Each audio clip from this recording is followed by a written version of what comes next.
Yo, what's up, everybody? This is Philip, and today I want to talk about work-life balance and what it actually means to work and what it actually means to live. I got asked today if I was going to work, and I said no, but I was coming out here to film this little YouTube video.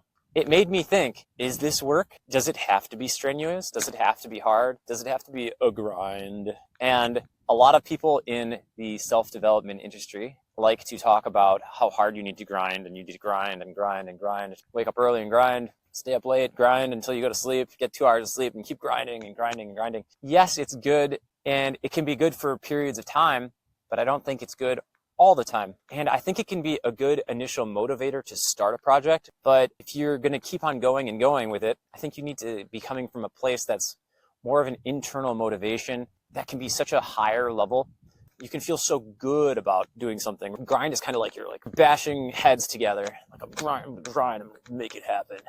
If you want to stay motivated, you want it to be something that you feel good about. But then in that comes the balance part, because if you feel so good within yourself, then it can be hard to motivate yourself. The real reason why you're going towards a goal is you're like, I want that, and that's going to make me feel a certain way. But if you already feel the certain way, then why would you go after it? And there is the predicament that I have found myself in, and I've seen other people find themselves in. And I've talked about it before, that if coffee didn't exist, then no one would do anything, because coffee is such a go kind of substance. And I think it was the Age of Enlightenment that started when coffee initially got popularized. I think there was a lot of advancements in civilization when coffee came about, which is cool because, great, awesome. But work-life balance is what I really want to talk about. So if you're a creator or you want to create stuff, creating stuff doesn't have to feel like work. It can, but that doesn't mean it doesn't take a lot of energy to do. It takes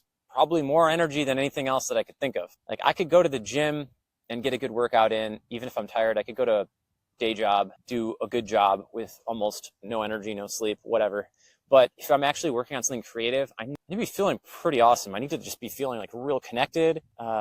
And when it's happening, you're not thinking in these terms. I'm just conceptualizing it because I'm talking about it. But normally it's just, just like, just goes. But I think where the grind culture and work-life balance philosophies intersect, there needs to be a light shined on it. So if you're creating from yourself and you're feeling good about it, that's a long-term sustainable thing. Grind culture stuff is maybe sustainable, but it will also create neural pathways and connections to the person, to the individual, that if I want to feel good, I need to be grinding. I need to be chasing something all the time. And when you're chasing something for a feeling, then you start to forget that you can generate good feelings within yourself by changing your beliefs or your thought patterns or what you're focusing on, or just stilling your mind or being present or aware. So as much as I'm making this video to be a source of advice around the topic, it's really just more an awareness about the topic, because thinking and feeling about this, I think it'll help you evolve from thinking that,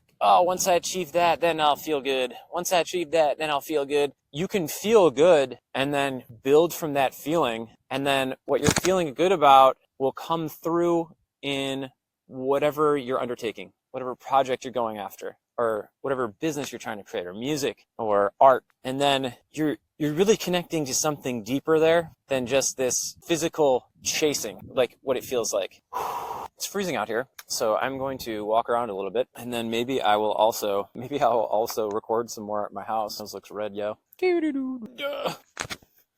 know what I really think it comes down to as well is that you're so much more than a machine, and the future will show us that is the case. But for right now, before AI kind of hits its stride as much as Midjourney and ChatGPT have been doing the rounds on the news, quantum computers, quantum chips. If you're just coming from a grind mindset, that's so much less than you can achieve. It's a place of force. And this topic segues nicely into a book that I read called Power versus Force. To be honest, I didn't even really like the book that much. But the concept, I did like a little bit.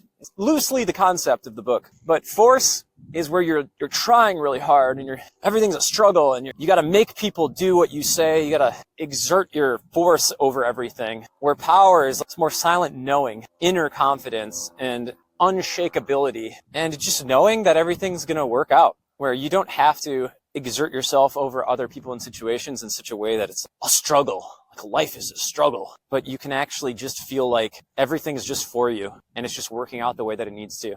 And just knowing that, and it's a faith. And when you're talking about faith, you're also talking about belief systems. Like if you really have faith, for instance, that means you really believe in something. And if you have faith that everything's made for you and it's going to work out, then nothing could be wrong. And I think that's partially where that feeling of just feeling good in yourself can come from. This is something I wanted to talk about today because I was working really hard and it was feeling great, but it could be seen in such a way that I wasn't really working at all. But creative endeavors do take energy, and maybe this is like a creative endeavors take energy awareness video. If you can relate, let me know. Whee! Dude, this field, flat earth, yo. Anyway, kind of a pensive video today because I wasn't really thinking about making a video as much, but I wanted to make one. And I honestly just wanted to come outside. So if this resonated with you, if you got some value out of this, if you have any thoughts about this, I'd love to hear them because it's a topic that I find very interesting at this point in my life. So, all right. Thank you for listening and have a great day.